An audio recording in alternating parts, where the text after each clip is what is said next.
আসসালামু আলাইকুম ওরহমতুল্লাহি তাআলা ওয়াবারাকাতুহু।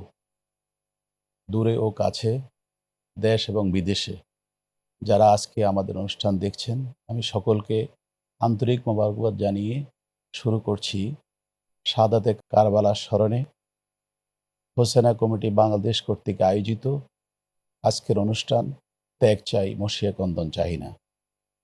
আজকের এই অনুষ্ঠানে উপস্থিত আছেন সম্মানিত অতিথি। আমি সর্বপ্রথমেই পরিচয় করে দিচ্ছি। আমার ডান পাশে যিনি বসা আছেন প্রখ্যাত আলেমদ্বীন আল্লামা ওসমান গনি সালেহী, প্রধান মুহাদ্দিস দারুন নাজাত সিদ্দিকা কামিল মাদ্রাসা, এবং আমার বাম পাশে যিনি উপস্থিত আছেন হযরতুল আল্লামা শফিকুল ইসলাম শাহ আল কাদরি, চেয়ারম্যান আহলে সুন্নাহ রিসার্চ সেন্টার চট্টগ্রাম। আমি আজকের অনুষ্ঠানে শাহাদাতে কারবালার স্মরণে আজকের অনুষ্ঠানে সর্বপ্রথম আলোচনা রাখার জন্য আমি অনুরোধ করছি হযরতুল আল্লামা মুফতি ওসমান গনি সালেহী, প্রধান মুহাদ্দিস দারুন নাজাত সিদ্দিকা কামিল মাদ্রাসাকে। জি, ধন্যবাদ বিজ্ঞ সঞ্চালক। আপনি খুব চমৎকার করে আপনার উপস্থাপনায় বলছিলেন যে আসলে ত্যাগ চাই, মর্সিয়া ক্রন্দন চাহি না। আপনি যে বিষয়টি আমার কাছে জানতে চেয়েছেন তা হচ্ছে যে হক এবং বাতিলের পরিচয়, পরিপ্রেক্ষিত কারবালা।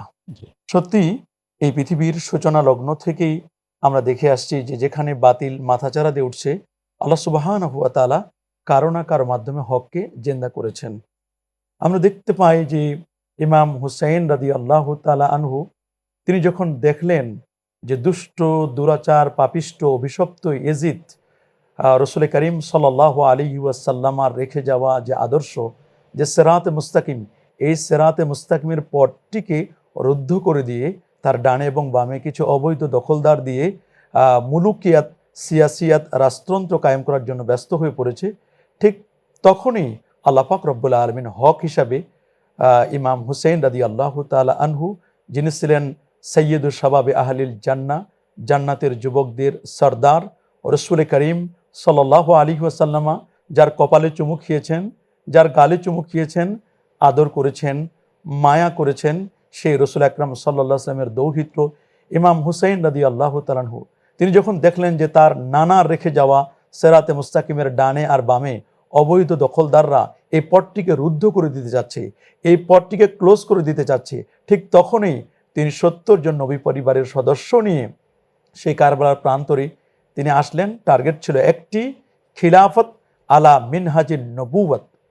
রসুল করিম সাল্লাল্লাহু আলাইহি ওয়াসাল্লামা তিনি যেই আদর্শ রেখে গেছেন, তিনি যেই খেলাফত ব্যবস্থা রেখে গেছেন, অব্যাহত রেখে বংশ পরিক্রমায়, পরম্পরায়, এভাবে যুগের পর যুগে, যাতে করে এই খিলাফত আলা মিনহাজিন নবুওয়াতটি এটি যেন ঠিক মতোই থাকে।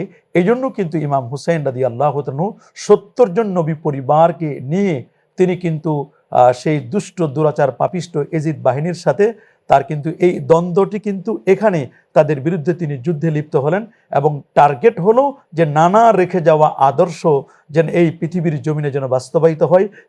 তাই হয়েছিল, তিনি যে জীবনকে উৎসর্গ করেছিলেন এবং ৭০ জন নবী পরিবার শহীদ হয়েছিল, কিন্তু নানার আদর্শের সামনে তিনি মাথা নত করেন নাই। মূলত এজিদি মুসলমানদের, আর এজিদ তো সাধারণ কোনো ব্যক্তি নয়। এজিদ কিন্তু আমরা যদিও দেখি, অনেকে বলবেন যে এজিদ তো অনেক অনেক অনেক কাজ করেছে, বিশেষ করে তাকে বলবে যে হযরতে আমির মুয়াবিয়া রাদিয়াল্লাহু তাআলা আনহু, যিনি কাতিবুল ওয়াহী ছিলেন, রাসূল করিম সাল্লাল্লাহু আলাইহি ওয়াসাল্লাম যার ব্যাপারে ৩১টি মানাকে বর্ণনা করছেন, তারই সন্তান। কিন্তু সন্তান তো সবসময় সঠিক পথে নাও থাকতে পারে। এজিদের যে খারাপ দিকগুলো ছিল, তার মধ্যে সবচেয়ে কঠিন ছিল এই যে সে আল্লাহর ঘর খানায় কাবার উপর সে মিনজেনেক দিয়ে হামলা করেছিল, যে কারণে এই পৃথিবীর মুসলমান যারা, তারা এজিদকে কেউ ভালোবাসতে পারে না। যদিও যুগের পরিক্রমায় কিছু এজিদি মুসলমান ইমাম হুসাইন রাদিয়াল্লাহু তাআলাকে কলঙ্কিত করে মূলত এজিদের প্রশংসায় পঞ্চমুখ হচ্ছে। এজিদকে রহমতুল্লাহ আলাইহি বলছে, মুজাদ্দিদে জামান বলছে এজিদ খলিফাতুল মুসলিমিন ছিলেন, ৫০০ রাকাত নামাজ পড়তো, এরকম কথা বলে বলে এজিদ প্রেমী তাদের জাগ্রত করছে। আমরা কখনো এজিদ প্রেমীদের সাথে হাত মিলাবো না, এটাই কিন্তু আশুরার শিক্ষা। আলহামদুলিল্লাহ, আমরা অনেক সুন্দর আলোচনা আপনার থেকে আমরা শুনছি। আমরা পরবর্তীতে আবার আপনার কাছে আমরা আসবো। আল্লামা শফিকুল ইসলাম শাহ আল কাদরি সাহেব থেকে আমরা কিছু শুনতে চাচ্ছি, আমরা তারপর আবার আপনার কাছে আমরা আসবো ইনশাআল্লাহ। আলহামদুলিল্লাহি রাব্বিল আলামিন ওয়াসসালাতু ওয়াসসালামু আলা সাইয়্যিদিল মুরসালিন ওয়া আলা আলিহি ওয়া আসহাবিহি তাইয়্যিবিন আত-তাহিরিন। قال الله تعالى في كلامه المجيد والفرقان الحميد ببركة بسم الله الرحمن الرحيم إنما يريد الله ليذهب عنكم الرجس أهل البيت ويطهركم تطهيرا। উপস্থিত আজকের সম্মানিত সঞ্চালক, আপনাকে অত্যন্ত মোবারকবাদ জানাচ্ছি। হোসাইনিয়া কমিটি বাংলাদেশের ব্যবস্থাপনায় আজকের এই গুরুত্বপূর্ণ অনুষ্ঠানটি, এটা আমি বলবো এটা ঈমানি একটা অনুষ্ঠান। আলহামদুলিল্লাহ। কারণ আপনারা দেখতে পাচ্ছেন মহান প্রভু রব্বুল আলামিন কোরআনে পাকের মধ্যে যাদের ব্যাপারে আয়াতে করিমা নাজিল করেছেন, সূরা আহজাব 22 পারা আল্লাহ বলেছেন ইন্নামা ইউরিদুল্লাহ লিইউযহিবা আনকুমুর রিজিসা আহলাল বাইত। আহলাল বাইতকে রহমতুল্লাহ আলামিন বলে দিয়েছেন হযরত আলী মাকাম রাদিয়াল্লাহু তাআলা, মা ফাতিমাতুজ জাহরা রাদিয়াল্লাহু তাআলা আনহা, ইমাম হাসান এবং হুসাইন রাদিয়াল্লাহু তাআলা আনহুমা, ইনাদেরকে নিয়ে চাদর মোবারকে উনি এইভাবে জড়িয়ে ধরে বলেছিলেন আল্লাহুম্মা হাউলাই আহলু বাইতি, এরাই হচ্ছেন আহলে বায়াত। যেখানে আহলে বায়াতের ব্যাপারে আল্লাহ সুবহানাহু ওয়া তাআলা কোরআনে পাকের মধ্যে বলেছেন আমি আল্লাহ চাই সদা সর্বদা এদের কাছে কোনো রকমের খারাপ রিজ পাপ যেন স্পর্শ করতে না পারে, যাইতে না পারে। আসুন সূরাতুশ শূরার মধ্যে আল্লাহ সুস্পষ্ট ভাষা বলে দিয়েছেন বিসমিল্লাহির রহমানির রহিম কুল লা আসআলুকুম আলাইহি আজরা ইল্লাল মাওয়াদ্দাতা ফিল কুরবা। হাবিব আপনি বলে দিন, আল্লাহর হাবিব সাল্লাল্লাহু আলাইহি ওয়াসাল্লাম আপনি যে তাওহীদের দাওয়াত দিয়েছেন, রিসালাতের দাওয়াত দিয়েছেন, কোরআনের আপনার উপর নাজিল হয়েছে, জান্নাত জাহান্নাম যত কিছু আছে সব কিছুর আপনি যেভাবে দাওয়াত দিয়েছেন, দাওয়াত দিতে গিয়ে আপনার দন্দান মোবারক শহীদ করেছেন, আপনি কোনোদিন পেট ভরে খান নাই, চোখ ভরে ঘুমান নাই। এই 63 বছর হায়াতে তাইয়্যিবার মধ্যে আপনি মানুষকে সত্যের পথ দেখিয়েছেন। এত কিছুর সব কিছুর ব্যাপারে আপনি কোনো উজরত চান না, এটা কোনো বিনিময় আপনি চান না, এটা আপনি বলে দেন। কুল্লা আসআলুকুম আলাইহি আজরা, নামাজ রোজা হজ যাকাত জান্নাত ইত্যাদি আপনি শিক্ষা দিয়েছেন, এগুলো কোনো বদলা আপনার প্রয়োজন না, আপনি এটা চান না, এটা আপনি বলে দেন। ইল্লাল মাওয়াদ্দাতা ফিল কুরবা, কিন্তু আপনার আহলে বায়াত যারা, আপনার আহলে বায়াত যারা, ইমাম হাসান হুসাইন রাদিয়াল্লাহু তাআলা আনহুমা, মা ফাতিমাতুজ জাহরা রাদিয়াল্লাহু তাআলা আনহা, আলী মুরতুদা রাদিয়াল্লাহু তাআলা আনহু, এদের উজরত এদের বদলা আপনি অবশ্যই চাইবেন, এদের মহাব্বত মাওয়াদ্দাতা ফিল কুরবা বলেছেন। আজকে দেখেন এই যে আমাদের বাংলাদেশে লক্ষ লক্ষ মসজিদ রয়েছে, সেখানে আশুরার ফজিলত বয়ান হয়, এটা প্রয়োজন রয়েছে, সেটা আমরা অস্বীকার করছি না, আমরাও বয়ান করি। কিন্তু এই আশুরার 10 তারিখ 61 হিজরির ইমাম হুসাইন রাদিয়াল্লাহু তাআলা আনহু শাহাদাত বরণ করেছেন, এই আলোচনা বহু বর্জিত হচ্ছে না। আল্লাহ বলেছেন এদেরকে মহব্বত যারা করবে না, এদের ব্যাপারে কিয়ামতের ময়দানে রহমাতুল আলামিন বাদী হবে। আজকে যেখানে ইমাম হুসাইন রাদিয়াল্লাহু তাআলা আনহু, যাকে বলা হয়েছে ইন্নাল হাসানা ওয়াল হুসাইনা সাইয়্যিদা শাবাবি আহলিল জান্নাহ, জান্নাতের সরদার যিনি হবেন, যুবকদের সরদার বলেছেন, জান্নাত আমরা সবাই যুবকে থাকব। মা ফাতিমাতুজ জাহরা রাদিয়াল্লাহু তাআলা আনহার ব্যাপারে বলেছেন সাইয়্যিদুন নিসা বিহাল জান্নাহ, সমস্ত মহিলাদের সরদার হবেন মা ফাতিমাতুজ জাহরা রাদিয়াল্লাহু তাআলা আনহা। তাহলে আমরা বুঝতে পারছি জান্নাতে সরদারি যারা করবেন ওনারা হচ্ছেন আহলে বায়াত। সেই আহলে বায়াতের উপরে এজিদ, যার সম্পর্কে আমরা সকলেই জানি যে এজিদের নাম আজ পর্যন্ত পৃথিবীর জমিনে কোনো মুসলমান রাখে নাই। যারা আজকে এজিদের কথা বলছে, হয়তো মিডিয়া এত যদি ডেভেলপ না হতো, আমরা হয়তো এজিদ সম্পর্কে আলেম নামধারীর মধ্যে এত এজিদ প্রেমী আছে হয়তো আমরা জানতাম না। ইদানিং আমরা মিডিয়ার মাধ্যমে যেটা আমরা জানতে পারতেছি যে বিভিন্ন পীর মাশায়েখ নাম দিয়ে, বড় আলেম নাম দিয়ে, শেখ নাম দিয়ে এজিদের পক্ষে বলে যাচ্ছে। অথচ যারা ইমাম হুসাইন রাদিয়াল্লাহু তাআলা আনহুকে যখন শাহাদাত বরণ করেছেন 10ই মুহররম, রহমাতুল্লিল আলামিন মদিনাতুল মুনাওয়ারা থেকে রওজা পাক ছেড়ে কলিজার টুকরে ইমাম হুসাইন রাদিয়াল্লাহু তাআলা আনহুকে জড়িয়ে ধরে কারবালার জমিনে গড়াগড়ি দিয়েছিলেন, সে কথা হাদিসে পাকের মধ্যে রয়েছেন। হযরতে উম্মে সালমা রাদিয়াল্লাহু তাআলা আনহা উনি নিজেই বলেছেন এই 10ই মুহররম উনি স্বপ্ন দেখেছেন রহমাতুল লিল আলামিনের দাড়ি মোবারকের মধ্যে, চুল মোবারকের মধ্যে মাটি লেগে আছে। ইয়া রাসূলুল্লাহ সাল্লাল্লাহু আলাইহি ওয়াসাল্লাম, আপনার চুল মোবারকের মধ্যে মাটি কেন? আপনার দাড়ি মোবারকের মধ্যে মাটি কেন? যে রহমাতুল লিল আলামিনের জিসমে আতহারের মধ্যে কোনো সময় একটা মশা মাছি বসে নাই। রহমাতুল লিল আলামিন বলেছেন, শাহিদতু কতলাল হুসাইনি আনিফা, জি আমি তো এখন কারবালার জমিন থেকে আসছি, আমার কলিজার টুকরা হুসাইন রাদিয়াল্লাহু তাআলাকে আমি বুকে জড়িয়ে ধরে গড়াগড়ি দিয়েছি, সেই মাটি ধন্যবাদ। আমার। আমরা আপনার মুখে অনেক আমরা শুনবো। আমরা এখন বক্তব্য শুনবো ডক্টর আল্লামা এনায়েতুল্লাহ আব্বাসীর কাছ থেকে। এখন আমরা বক্তব্য শুনবো। فأعوذ بالله من الشيطان الرجيم بسم الله الرحمن الرحيم وإذ قال ربك للملائكة إني جاعل في الأرض خليفة قالوا أتجعل فيها من يفسد فيها ويسفك الدماء ونحن نسبح بحمدك ونقدس لك قال إني أعلم ما لا تعلمون। অত্যন্ত গুরুত্বপূর্ণ একটি বিষয়কে আমরা উপস্থাপন করতে চলছি। পবিত্র মুহররম মাস, 10ই মুহররম, মুহররমের 10 তারিখ আশুরা সমাগত।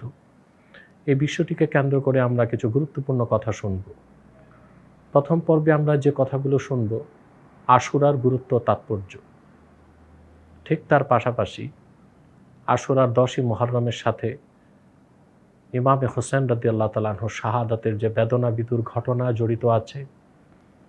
প্রতি বছর মুহররম মাসের আগমনেই প্রতিটি আশেক মুমিন মুসলমানের হৃদয়ে যে একটি শোকের ঢেউ সৃষ্টি হয়, তা তো ভাষায় প্রকাশ করার মতো নয়।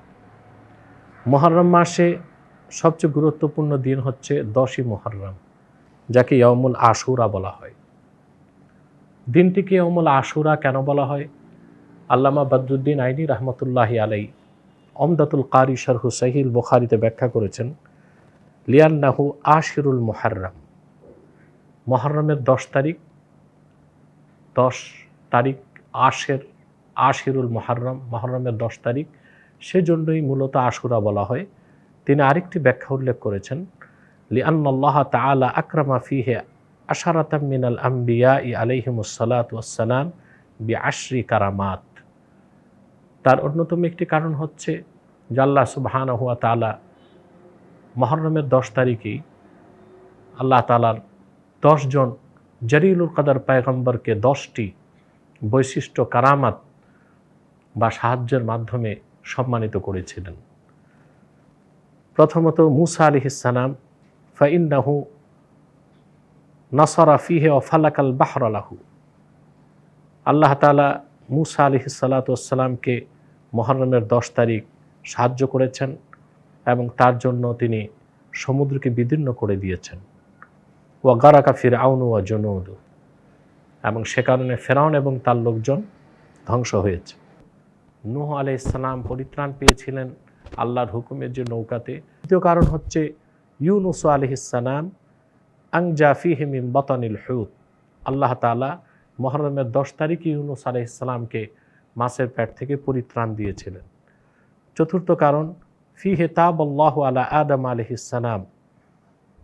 আল্লাহ তাআলা মুহররমের 10 তারিখেই আদম আলাইহিস সালামের তওবা করেছেন। পঞ্চম কারণ ইউসুফ আলাইহিস সালাম ফাইন্নাহু উখরিজা মিনাল জুব্বি ফিহি। হযরত ইউসুফ আলাইহিস সালামকে আল্লাহ তাআলা মুহররমের 10 তারিখ কূপ থেকে বের হওয়ার সুযোগ করে দিয়েছিলেন। ষষ্ঠ কারণ ঈসা আলাইহিস সালাম ফাইন্নাহু উলিদা ফিহি ওয়া ফিহি রুফিয়া। মুহররমের 10 তারিখে তিনি জন্মগ্রহণ করেছিলেন এবং মুহররমের 10 তারিখেই আল্লাহ তাআলা তাকে ইহুদিদের হাত থেকে রক্ষা করে আকাশে উঠিয়ে নিয়েছেন। সপ্তম কারণ দাউদ আলাইহিস সালাম ফিহি তাবাল্লাহু আলাইহি। দাউদ আলাইহিস সালামের তওবাকে আল্লাহ কবুল করেছেন মুহররমের 10 তারিখ। অষ্টম কারণ হযরত ইব্রাহিম মুহররমের 10 তারিখেই জন্মগ্রহণ করেছেন। তারপরে নবম কারণ হচ্ছে ইয়াকুব আলাইহিস সালাম ফিহি রুদ্দা বাসারু। হযরত ইউসুফের জন্য ক্রন্দন করতে করতে হযরত ইয়াকুব আলাইহিস সালামের চোখে দৃষ্টি চলে গিয়েছিল। মুহররমের 10 তারিখ আল্লাহ তাআলা তার দৃষ্টি ফিরিয়ে দিয়েছেন। দশম কারণ নবী গুনা মুহাম্মাদুন সাল্লাল্লাহু আলাইহি ওয়াসাল্লাম ফিহি গুফিরা লাহু মা তাকাদ্দামা মিন যামবিহি ওয়া মা তাআখার। আল্লাহ তাআলা মুহররমের 10 তারিখে তার হাবিব মুহাম্মদ সাল্লাল্লাহু আলাইহি ওয়াসাল্লামের ব্যাপারে ঘোষণা দিয়েছেন, ওনার আগের পরের কোনো গুনাহই সব ক্ষমা করে দেওয়া হয়েছে। এখানে বিষয়টি স্পষ্ট থাকতে হবে যে আল্লাহর হাবিব সাল্লাল্লাহু আলাইহি ওয়াসাল্লামের কোনো গুনাহই ছিল না। এ কথাটি আল্লাহ বলেছেন তার হাবিবকে চূড়ান্ত সান্ত্বনা দেবার জন্যে, রাসূলুল্লাহ সাল্লাল্লাহু আলাইহি ওয়াসাল্লামের সম্মানকে প্রকাশ করার জন্যে। মূলত বদরুদ্দীন আইনি রহমতুল্লাহর মতে এই 10টি বড় বড় কাজ আল্লাহর পক্ষ থেকে করা হয়েছে মুহররমের 10 তারিখ, সেজন্য এই দিনটিকে আশুরা বলা হয়। ডক্টর সৈয়দ এনায়েতুল্লাহ আব্বাসী সাহেব থেকে আমরা আলোচনা শুনেছি। পৃথিবীর সকল ওলামায়ে কেরামরা ইয়াজিদকে কেউ ফাসিক বলেছেন, কেউ কাফের বলেছেন। আসলে পৃথিবীর এমন কোনো আলেম নেই যে ইয়াজিদকে ভালো বলেছে। সকল ওলামায়ে কেরামরা ইয়াজিদকে তারা কেউ ফাসিক বলেছেন, কেউ কাফের বলেছেন, নিকৃষ্টতম আল্লাহ পাকের সৃষ্টি হিসেবে তাকে আখ্যায়িত করেছেন। তা আমরা এখন আলোচনায় আমরা যাচ্ছি আল্লামা শফিকুল ইসলাম শাহ আল কাদরী সাহেব থেকে, উনি ওনার বাকি আলোচনা করার জন্য আমি ওনাকে অনুরোধ করছি। আলহামদুলিল্লাহ, আসসালাতু ওয়াসসালামু আলা রাসূলিল্লাহ। আমি যে আলোচনায় ছিলাম, মূল আলোচনা হচ্ছে রহমতুল্লিল আলামিন কারবালার 61 হিজরির 10ই মুহররম কারবালার দিনে উনি যে ব্যথা পেয়েছিলেন প্যারানবীর নূরানি কলিজায়, এটার প্রমাণ হলো উনি মদিনাতুল মুনাওয়ারা জমিন ছেড়ে কারবালা জমিনে গিয়েছিলেন। আর রহমতুল্লিল আলামিনের যিনি আঘাত করবে, নবী যদি কষ্ট পায়, সে কোনোদিন মুসলমান হতে পারে না। আল্লাহ নিজেই বলেছেন, ইন্নাল্লাযীনা ইউযুনাল্লাহা ওয়া রাসূলাহু লাআনাহুমুল্লাহু ফিদ দুনিয়া ওয়াল আখিরাহ। যারা আল্লাহ এবং আল্লাহ রসুলকে কষ্ট দেয় তাদের প্রতি লানত, দুনিয়াও লানত, আখিরাতেও লানত। অর্থাৎ তার আখিরাত তো নাই, দুনিয়া তো তার লানত। আপনারা দেখতে পাচ্ছেন আল্লাহর হাবিব সাল্লাল্লাহু আলাইহি ওয়াসাল্লাম সবচাইতে বেশি কষ্ট পেয়েছিলেন 61 হিজরির 10ই মুহররম। অথচ আজকে রসুল আহলে বায়াত যারা, ওনারা হচ্ছেন ঈমান, ওনারা হচ্ছেন দ্বীন, ওনারা হচ্ছেন ধর্ম, কিন্তু তাদের উপরে এত বড় অন্যায় করার পরেও আল্লাহ হাবিব সাল্লাল্লাহু আলাইহি ওয়াসাল্লাম জানতেন ইমাম হুসাইন রাদিয়াল্লাহু আনহু শাহাদত বরণ করবে, কিন্তু কোনোদিন দোয়া করে নাই, আল্লাহ আমার এই কলিজা টুকরা নাতিকে শাহাদত থেকে তুমি রক্ষা করো, এটা বলে নাই। আল্লাহুম্মা আতিল হুসাইনা সবরাও ওয়া আজরা বলেছেন। আল্লাহ হুসাইনকে তুমি শাহাদত বরণ করবে, সেটার উপরে ধৈর্য সবর ধারণ করার সেই তৌফিক দান করো, সেটার উজরত দাও। নবী জানতেন। আল্লাহর পেয়ারা হাবিব সাল্লাল্লাহু আলাইহি ওয়াসাল্লাম উম্মে ফজল রাদিয়াল্লাহু তাআলা আনহা, ওনার থেকে হাদিস শরীফ বর্ণিত আছে যে উনি স্বপ্নে দেখেছেন রহমতুল্লিল আলামিনের নুরানি শরীর মোবারক থেকে এক টুকরা মাংস নিয়ে উনি কোলের মধ্যে রেখেছেন। এই স্বপ্ন যখন পেয়ারা হাবিব সাল্লাল্লাহু আলাইহি ওয়াসাল্লামকে যখন উনি বললেন, উনি তো ভয় পেয়ে গিয়েছেন, নবীজির শরীর মোবারক থেকে আমি এই কেটে মাংস মোবারক নিয়ে আসছি, এটা কি স্বপ্ন দেখেছি? নবী বলেছেন, না, তুমি ভালো স্বপ্ন দেখেছ। কিরকম ভালো? আল্লাহ হাবিব সাল্লাল্লাহু আলাইহি ওয়াসাল্লাম বলেন, আমার ফাতেমা থেকে পুত্র সন্তান জন্মগ্রহণ করবে, সেটা তোমার কোলের মধ্যে দেওয়া হবে। সেটাই হয়েছিল। এখানে আল্লাহ হাবিব সাল্লাল্লাহু আলাইহি ওয়াসাল্লাম যে ইলমে গায়েব জানেন, আল্লাহ যে জানিয়েছেন, সেটার প্রমাণ হয়ে যায়। রহমতুল্লিল আলামিন যখন পুত্র সন্তান হওয়ার পরে ইমাম হুসাইন রাদিয়াল্লাহু তাআলা আনহুকে যখন রহমতুল্লিল আলামিনের কুল মোবারকে দেওয়া হয়েছিল, পেয়ারা হাবিব সাল্লাল্লাহু আলাইহি ওয়াসাল্লামের চক্ষু মোবারক দিয়ে পানি টপ টপ করে পড়তেছিলেন। জিজ্ঞেস করা হলো, আপনি কাঁদছেন কেন? ভাবি, কাঁদছি, আমার এই সন্তানকে কারবালার জমিনে শহীদ করা হবে, এবং জিবরাইল সেই কারবালার জমিনের রক্ত মাখা লাল মাটি আমাকে দেখিয়েছে। তো নবী জানতেন, তারপরেও উনি যেন শাহাদত বরণ না করে সেটার দোয়া করে নাই। কেন করে নাই? কিয়ামত পর্যন্ত হক এবং বাতিল দুটো দল থাকবে। এই দুটো দলকে, একটা হচ্ছে হুসাইনি দল, আরেকটি হচ্ছে এজিদি দল। এই হুসাইনি দল কিয়ামত পর্যন্ত ঈমানের সাথে থাকবে, যেটাকে আহলে সুন্নাত ওয়াল জামাত বলা হচ্ছে। আজকে হুসাইনিয়া কমিটি বাংলাদেশের যে ব্যবস্থাপনায় ঠিক হুবহু ইমাম হুসাইনের রাদিয়াল্লাহু তাআলার নামের উপরে আমি এই হুসাইনি কমিটি বাংলাদেশ ওনাদের এই উত্তর আরো সুন্দর অনুষ্ঠান করতে পারে মতো। ধন্যবাদ আপনাকে। আমরা আবার আপনার কাছে আমরা ফিরে আসব, বক্তব্য শুনবো ডক্টর আল্লামা এনায়েতুল্লাহ আব্বাসী কাছ থেকে এখন আমরা বক্তব্য শুনব। হযরত আবু হুরায়রা রাদিয়াল্লাহু তাআলা আনহু থেকে, ইয়াউমু আশুরা তাসুমুহুল আম্বিয়া ওয়া আলাইহিমুস সালাতু ওয়াস সালাম ফাসুমু আনতুম। আল্লাহ রাসূল সাল্লাল্লাহু আলাইহি ওয়াসাল্লামের সাহাবী আবু হুরায়রা বর্ণনা করেছেন যে ইয়াউমু আশুরা, মুহররমের 10 তারিখ, পূর্বের সমস্ত পয়গম্বরগণ রোজা রেখেছেন, তোমরাও রোজা রাখো। এবং আরেকটি হাদিস এসেছে হযরত আলী রাদিয়াল্লাহু তাআলা আনহু থেকে বর্ণিত, তিনি বলেন, সাআলা রাজুলুন আন নাবিয়্যা সাল্লাল্লাহু আলাইহি ওয়াসাল্লাম আইয়ু শাইইন তা'মুরুনি আন আসুমা বা'দা রমাদান। এক সাহাবী রাসূলুল্লাহ সাল্লাল্লাহু আলাইহি ওয়াসাল্লামের কাছে প্রশ্ন করেছেন, ইয়া রাসূলুল্লাহ সাল্লাল্লাহু আলাইহি ওয়াসাল্লাম, রমজানে রোজা রাখার পরে আপনি কোন সময় রোজা রাখার নির্দেশ আমাকে করেন? আল্লাহর হাবিব সাল্লাল্লাহু আলাইহি ওয়াসাল্লাম বললেন, সুমিল মুহাররম, তুমি মুহাররমে রোজা রাখো, ফাইন্নাহু শাহরুল্লাহ, এটা আল্লাহর মাস, ওয়া ফীহি ইয়াউমুন তাবা ফীহি আলা কওমিন ওয়া ইয়াতুবু ফীহি আলা কওমিন আখারিন। এই মুহররম মাসে এমন একটি দিন আছে যেদিন আল্লাহ তাআলা একদল লোককে ক্ষমা করেন এবং অন্যদেরকে ক্ষমা করার ইচ্ছে করেন। এ ব্যাপারে সহিহ বুখারীতেও হাদিস এসেছে রোজা রাখার ফজিলতের ব্যাপারে, যেমন হযরতে আয়েশা রাদিয়াল্লাহু তাআলা আনহা থেকে একটি হাদিস সহিহ বুখারীতে বর্ণিত হয়েছে, আন আয়েশা রাদিয়াল্লাহু তাআলা আনহা ক্বালাত কানা রাসূলুল্লাহ সাল্লাল্লাহু আলাইহি ওয়াসাল্লাম আমারা বিসিয়ামি ইয়াউমি আশুরা ফালাম্মা ফুরিদা রমাদান কানা মান শাআ সামা ওয়া মান শাআ আফতারা।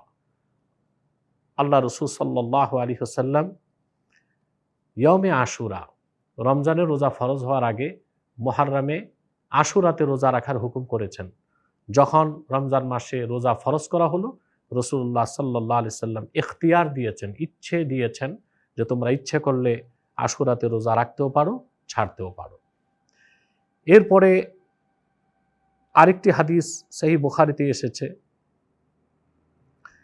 রাসূলুল্লাহ সাল্লাল্লাহু আলাইহি ওয়াসাল্লাম ইরশাদ করেছেন, হাদিসটি বর্ণনা করেছেন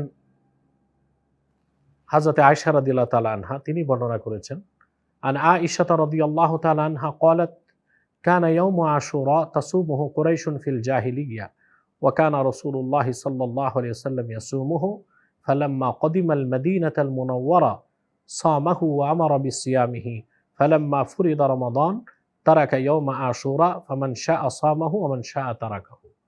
আম্মা জান আয়েশা রাদিয়াল্লাহু তাআলা আনহা বলেন, রাসূলুল্লাহ সাল্লাল্লাহু আলাইহি ওয়াসাল্লাম হিজরতের আগে মক্কাতুল মুকাররমাতেও আশুরা রোজা রাখতেন, আর কুরাইশরাও জাহিলি যুগে আশুরা রোজাটি রাখতেন। রমজানের রোজা ফরজ হওয়ার পর রাসূলুল্লাহ সাল্লাল্লাহু আলাইহি ওয়াসাল্লাম হুকুমটি শিথিল করে দিলেন, যার ইচ্ছা সে রোজা রাখবে, যার ইচ্ছা সে রোজা নাও রাখতে পারে। এই সমস্ত হাদিসগুলোকে একত্রিত করে মুহাদ্দিসিনে কেরাম একমত পোষণ করেছেন যে বিষয়টিতে, যে আশুরাতে রোজা রাখা ওয়াজিব না সুন্নাত। এই ব্যাপারে আল্লামা বদরুদ্দিন আইন উল্লেখ করেছেন, ইত্তাফাকাল উলামা ও আলা আন্না সাওমা ইয়াউমি আশুরা সুন্নাতুন ওয়া লাইসা বিওয়াজিব। সমস্ত হাদিসগুলোকে সামনে রেখে একথা প্রমাণিত হয় এবং আহলুস সুন্নাহ ওয়াল জামাতের ঐক্যমত্য যে ইয়াউমে আশুরাতে রোজা রাখা সুন্নাত, এটা ওয়াজিব নয়। তবে উত্তম হচ্ছে একটি রোজা না রেখে দুটো রোজা রাখা, যেন ইহুদিদের তাশাব্বুহ বা সাদৃশ্য না হয়। ডক্টর সৈয়দ এনায়েতুল্লাহ আব্বাসী সাহেব থেকে আমরা আলোচনা শুনেছি। আমরা এখন আমাদের আজকের সম্মানিত অতিথিবৃন্দের কাছে আমরা জানতে চাচ্ছি, সর্বপ্রথমে আমি আলোচনা রাখার জন্য অনুরোধ করছি। আমাদের দেশে অনেক এই শাহাদাতে কারবালা নিয়ে অনেক আলোচনা আমরা শুনতে পাই, এবং এটাও আমরা শুনতে পাই ইয়াজিদকে বাঁচাতে গিয়ে অনেক ব্যক্তি, ইমাম হুসাইন রাদিয়াল্লাহু তাআলা আনহুকেও অনেকে সমালোচনা করছেন, এই ধরনের বক্তব্য আমরা শুনতে পাচ্ছি। তারপরে আমরা যে ইমাম হুসাইন রাদিয়াল্লাহু তাআলা আনহু জান্নাতি যুবকদের সর্দার হবেন, সেটা বিষয়ে অনেকেই দ্বিমত পোষণ করছেন। এই বিষয়ে আমরা আপনার কাছে জানতে চাচ্ছি। প্রশ্নটি করেছেন, এবং আমরা রিসেন্টলি বিভিন্ন ইলেকট্রনিক্স মিডিয়া এবং প্রিন্টিং মিডিয়া সহ অনলাইন জগৎগুলো, ভাইরাল যে জগৎগুলো, তাতে আমরা দেখি যে আপনি যেমনটি বলেছেন ঠিক সেম টু সেম কিছু মানুষের কনফিডেন্স, আকিদা এরকম রয়ে গেছে যে এখানে ইমাম হুসাইন রাদিয়াল্লাহু তাআলাকে দোষারোপ করা হচ্ছে, এজিদের কোনো দোষ ছিল না। আমি তো আগেই বলেছি, মূলত এই কথা তারাই বলতে পারেন যাদের সিনাই এজিদ প্রেম রয়েছে, যারা এজিদকে লালন করে, এজিদকে পালন করে, এজিদকে মুজাদ্দিদে জামান বলে, এজিদকে রহমতুল্লাহ আলাই বলে, এজিদকে খলিফাতুল মুসলিমিন বলে, এজিদের প্রশংসায় যারা পঞ্চমী, তারা এই কথা বলতে পারে। নবী করিম সাল্লাল্লাহু আলাইহি ওয়াসাল্লামের আদর্শকে যারা ধারণ করে এবং আল্লাহ সুবহানাহু ওয়া তাআলার তাওহীদ, নবীর রিসালাতকে যারা অ্যাপ্লাই করে, তাদের সিনায় জায়গা দিয়েছে, যাদের ফোল্ডারে নবীর শান এবং মান রয়েছে, সাহাবায়ে কেরামের তাজিম এবং তাকরিম রয়েছে, তারা কখনো তাদের ফোল্ডারে এজিদকে জায়গা দিতে পারে না। যারা আহলুস সুন্নাহ ওয়াল জামা, প্যারা নবী রাসূল করিম সাল্লাল্লাহু আলাইহি ওয়াসাল্লাম ১৫০০ বছর আগে তিরমিজির 2641 নম্বর হাদিসে বলে দিয়েছেন, ইন্না বানি ইসরাঈলা তাফাররাকাত আলা সিনতাইন ওয়া সাবিনা মিল্লাহ। বনী ইসরাঈল ইহুদিরা ৭১টি দলে বিভক্ত হয়েছিল, আর খ্রিস্টানরা তারা ৭২টি দলে বিভক্ত হয়েছিল। সাতাফতারিকু উম্মতি আলা সালাসি ওয়া সাবিনা মিল্লাহ, আর আমার উম্মত বিভক্ত হবে ৭৩টি দলে। কুল্লুহুম ফিন্নার ইল্লা মিল্লাতু ওয়াহিদা। ৭৩টি দলের ৭২টি দলের ঠিকানা হচ্ছে জাহান্নাম, একটি মাত্র দলের ঠিকানা হচ্ছে আল্লাহ পাকের জান্নাত। তারা কারা? প্যারা নবী রাসূল আকরাম সাল্লাল্লাহু আলাইহি ওয়াসাল্লামকে জিজ্ঞেস করা হলো, মান হুম ইয়া রাসূলুল্লাহ, হুজুর এরা কারা? নবীজি বলেন, মা আনা আলাইহি ওয়া আসহাবি, আমি নবী যেই পথে আছি, যে মতে আছি, আমারও পথ এবং মতকে যারা অ্যাপ্লাই করবে, আমার পথ ও মতে যারা চলবে, তারাই হচ্ছে হুম আহলুস সুন্নাহ ওয়াল জামাআ, মা আনা আলাইহি ওয়া আসহাবি। এই মা আনা আলাইহি ওয়া আসহাবি, এই স্ট্যান্ডার্ড, এই মাপকাঠির উপর, এই মেয়ারের উপর যারা চলবে, তারা কখনো এজিদকে ভালো বলতে পারে না। ইমাম হুসাইন রাদিয়াল্লাহু তাআলার দোষ ত্রুটি তারা কখনো চর্চা করতে পারে না, কারণ সাহাবায়ে কেরামের দোষ ত্রুটি আলোচনা করা, এটি তো ইমানের খললিয়াত চলে আসবে। ইমানের ফোল্ডারে, ইমানের মধ্যে পচন ধরে গেছে, এরা বিষের মধুর সাথে বিষ মিশিয়ে দিয়ে তারা ইমান বিক্রি করছে। এইরকম কিছু স্কলার নামের, আলেম নামের কিছু পোশাকি আমাদের মূলত সুবিধাবাদী কিছু আলেম সমাজের মধ্যে দেখতে পাওয়া যায়। তারা এজিদকে দোষারোপ না করে উল্টো ইমাম হুসাইন রাদিয়াল্লাহু তাআলা আনহু এবং নবী পরিবারের ৭০ জনকে দোষারোপ করছে। ইমাম হুসাইন কেন গেলেন? না গেলেও তো হতো, কিন্তু ইমাম হুসাইন রাদিয়াল্লাহু তাআলা আনহু কেন গিয়েছেন? তোমার মতো আমার মতো মৌলবী, এই ৩ পাতা পড়া মৌলবী আমাদের বুঝার এখানে কোনো রকমের ক্যাপাবিলিটি আমাদের নেই। বরং ইমাম হুসাইন রাদিয়াল্লাহু তাআলা তার নানার পক্ষ থেকে ইঙ্গিত পেয়ে নানা রেখে যাওয়া আদর্শ, শির দেগা নাহি দেগা আমামা সিরাতে মুস্তাকিম, সরল ও সঠিক পূর্ণ পন্থা আমাদের দাও গো বলি, চালাও সে পথে যে পথে তোমার প্রিয়জন গেছেন চলি, ওয়াকুল জাআল হাক্কু ওয়া যাকাল বাতিল, হককে এস্টাবলিশ করার জন্য নানা রেখে যাওয়া আদর্শ, সিরাতে মুস্তাকিমের উপর অবিচল থাকার জন্য নানার পাগড়ি, নানার সুন্নাহ, নানার মানহাজ, নানার উসওয়া, এটাকে তিনি এস্টাবলিশ করার জন্যই মূলত ইমাম হুসাইন রাদিয়াল্লাহু তাআলা এজিদের বাহিনীর সাথে তিনি মাথা নত করেন নাই। তাদের কাছে তিনি মনে করেছেন, নানার আদর্শকে টিকিয়ে রাখবার জন্য শুধু আমি কেন, আমার পরিবারের ৭০ জনকেও যদি জীবন দিতে হয়, সে জীবন দিতে প্রস্তুত রয়েছে, কিন্তু নানার চুল পরিমাণ শরীয়তের বরখেলাপ হবে, নানার আদর্শের বিচ্যুতি ঘটবে, এটি কখনো করতে দিবেন না। ধন্যবাদ। আমরা অনেক সুন্দর আলোচনা আপনার থেকে আমরা শুনেছি। আমরা এই শাহাদাতে কারবালার শিক্ষা থেকে আমরা নিয়েছি, জীবন দিব কিন্তু ইমান দেওয়া যাবে না, ইমান বিক্রি করা যাবে না। তা আমরা শুনতে পরবর্তী আলোচনা শোনার জন্য আমরা অনুরোধ করছি আল্লামা শফিউল ইসলাম শাহ আল কাদরি থেকে, যে আমরা শুনতে পাই যে ইমাম হুসাইন রাদিয়াল্লাহু তাআলা আনহু, ওনাকে কাল কিয়ামতের মানে জান্নাতি যুবকদের সর্দার হবেন, এটা মিথ্যা কথা। এই বিষয়ে আপনার কাছে আমরা জানতে চাচ্ছি। আল্লাহ সুবহানাহু ওয়া তাআলা দরবারে অসংখ্য শুকর আদায় করি, আজকে যে কথাটা আপনি বললেন, এটা সরাসরি হাদিস শরীফ আপনার অস্বীকার করার কথা। যদি কেউ আল্লাহ হাফিজ ইসলামের হাদিস অস্বীকার করে, সে মুসলমান থাকে না, ইমান থাকবে না।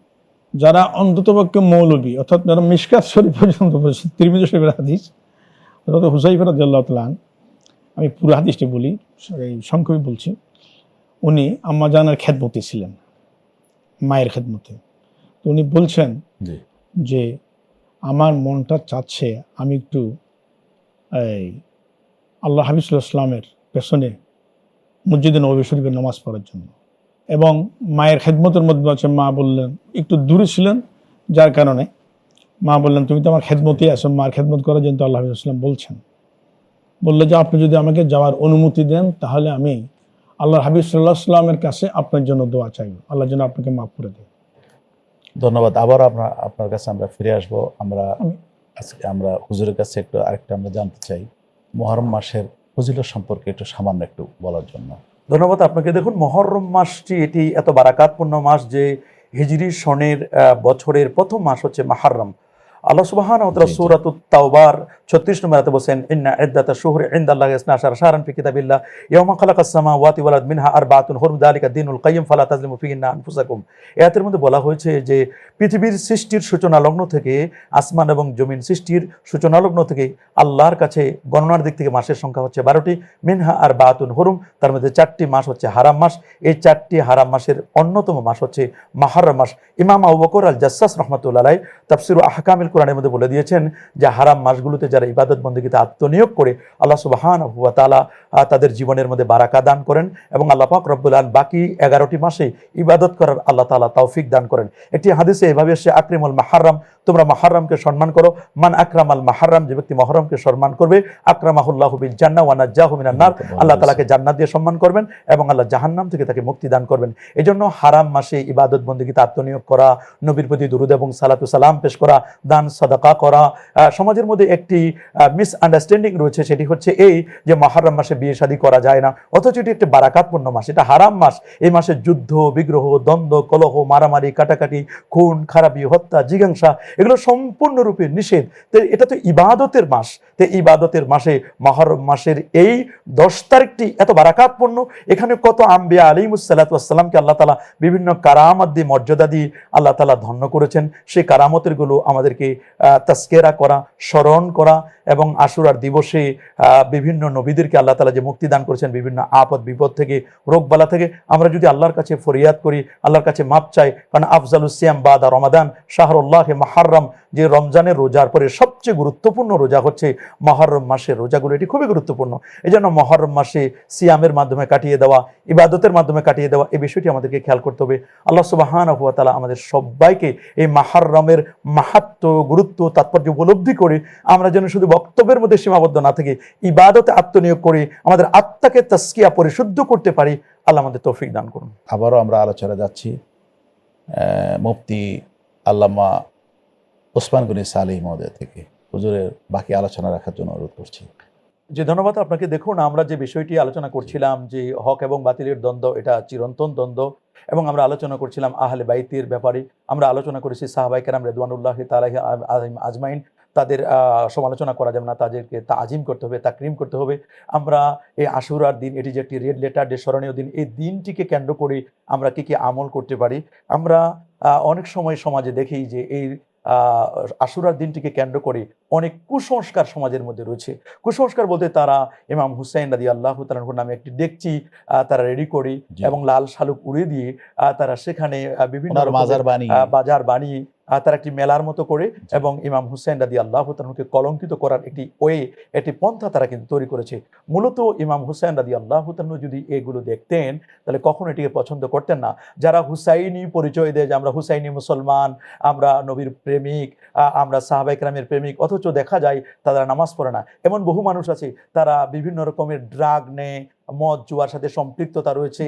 তারপরে এই যে বাজে কাজগুলো তারা করছে, এগুলোর সাথে ইসলামের কোনো সম্পর্ক নেই। দ্বিতীয় আরেকটি কথা হচ্ছে, যারা হুসাইনি মুসলমান দাবি করে, ঠিকই এটি দাবি করার বিষয় নয়, এটা প্র্যাকটিক্যালি লাইফ স্টাইলে এটিকে ফলো করতে হবে। আমি এজ এ মুসলিম হিসাবে, আমি একজন আহলুস সুন্নাহ জামাতের অনুসারী হিসাবে আমি শুধু দাবি করব তা নয়, বরং আমার যে আকীদাগুলো রয়েছে সে আকীদাগুলো আমাকে অ্যাপ্লাই করতে হবে। আহলুস সুন্নাহ জামাতের আকীদা যেগুলো সেগুলো আমি অ্যাপ্লাই করব। আমি নামাজি হব, নবীর আদর্শ আমি বাস্তবায়ন করব, আমার 3.5 হাত বডির মধ্যে ইসলামকে আমি অ্যাপ্লাই করব। দাড়ির ক্ষেত্রে, টুপির ক্ষেত্রে, পোশাকে, আশাকে, সিরাতে, সুরতে, আদবে, আখলাকে, এই বিষয়গুলো আমি অবশ্যই প্রায়োরিটি দিব।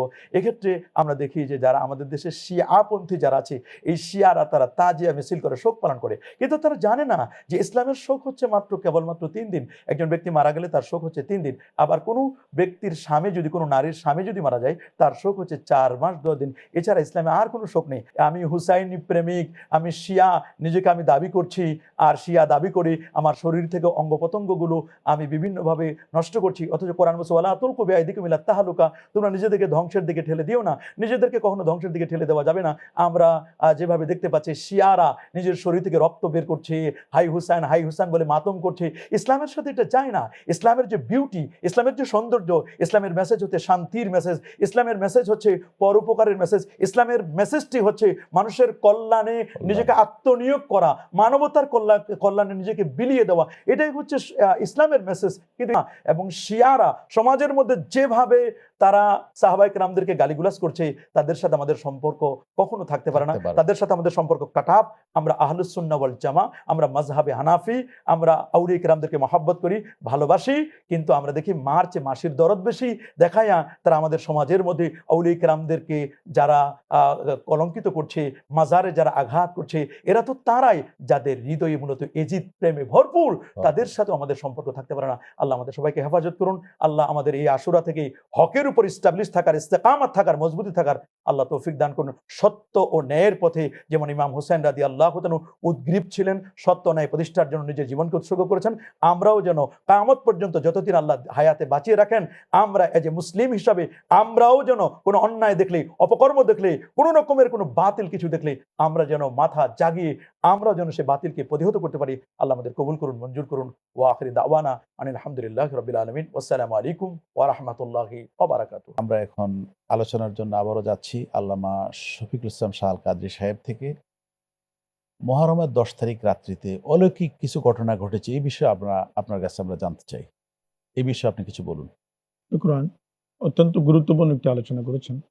আমি যে কথাটা বলতেছিলাম যে ইমাম হুসাইন রাদিয়াল্লাহু তাআলা আনহু উনি হচ্ছেন ঈমান, উনি হচ্ছেন দ্বীন, ধর্ম। এই কথাটা আমার নয়, চিশতিয়া তরিকার যিনি প্রবর্তক খাজা মাইনুদ্দিন চিশতি আজমেরি সঞ্জর রহমতুল্লাহ আলাইহি, যিনি কলেমা দাওয়াত দিতে একসাথে 90 লক্ষ কাফের মুসলমান হয়েছিলেন। আমরা সকলে গরিবে নামাজ বলে জানি। উনি নিজেই বলেছেন, শাহ আস্ত হুসাইন, বাদ শাহ আস্ত হুসাইন, দিন আস্ত হুসাইন, দিন ফানা আস্ত হুসাইন। দিন হচ্ছে হুসাইন, হুসাইনকে যারা মানবে এরাই দিনকে মানল। হুসাইনকে যারা মেনেছে ওনারা রসুলকে মানছে, হুসাইনকে যারা মেনেছে ওনারা আল্লাহকে মেনেছেন।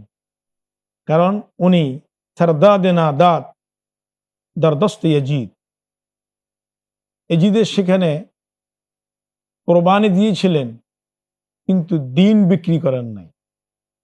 কারণ কিয়ামত পর্যন্ত হক এবং বাতিল, ইমাম হুসাইন রাদিয়াল্লাহু তাআলা আনহুর মাপকাঠি, এটার উপর যারা থাকবেন। কারণ আমরা যদি কিতাবের দিকে তাকাই, আমরা দেখতে পাই ইমাম হুসাইন রাদিয়াল্লাহু তাআলা আনহু এবং ইমাম হাসান রাদিয়াল্লাহু তাআলা আনহুমা, এই দুইজন হচ্ছেন আল্লাহর হাবিব সাল্লাল্লাহু আলাইহি ওয়াসাল্লামের পূর্ণাঙ্গ অবয়ব। হাদিসে পাকের মধ্যে ভাবে আসছে, আল হাসান আশবাহ রাসূলুল্লাহ সাল্লাল্লাহু আলাইহি ওয়াসাল্লাম বা বাইনা সদরি মা বাইনা সদরি ইলার রাসে, ওয়াল হুসাইন আশবাহান নবী সাল্লাল্লাহু আলাইহি ওয়াসাল্লাম মা কানা আসফালা মিন যালিক। তিরমিজি শরীফের হাদিস। অর্থাৎ ইমাম হুসাইন রাদিয়াল্লাহু তাআলা আনহু আল্লাহ হাবিব সাল্লাল্লাহু আলাইহি ওয়াসাল্লামের মাথা মোবারক থেকে সদর মোবারক, বুক মোবারক পর্যন্ত হুবহু এটা ইমাম হাসান রাদিয়াল্লাহু তাআলা আনহুর অবয়ব ছিল।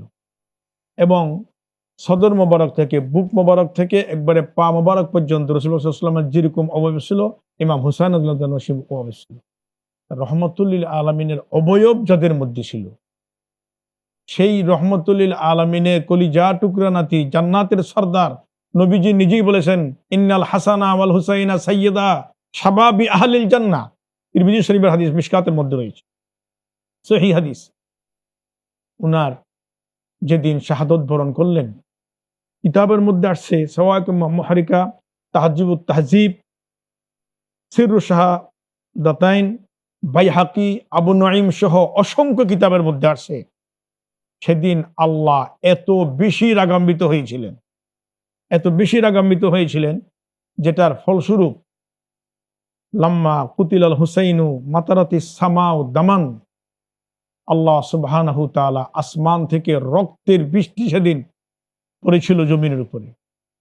কত বেশি আল্লাহ রাগান্বিত হলে, রাগ হলে আল্লাহ রক্তের বৃষ্টি দুনিয়াতে দিতে পারে। শুধু তাই নয়, ফাসবাহানা ওয়া হিবাবুনা ওয়া জারারুনা ওয়া কুল্লু শাইইন লানা মাল আনুন দামা।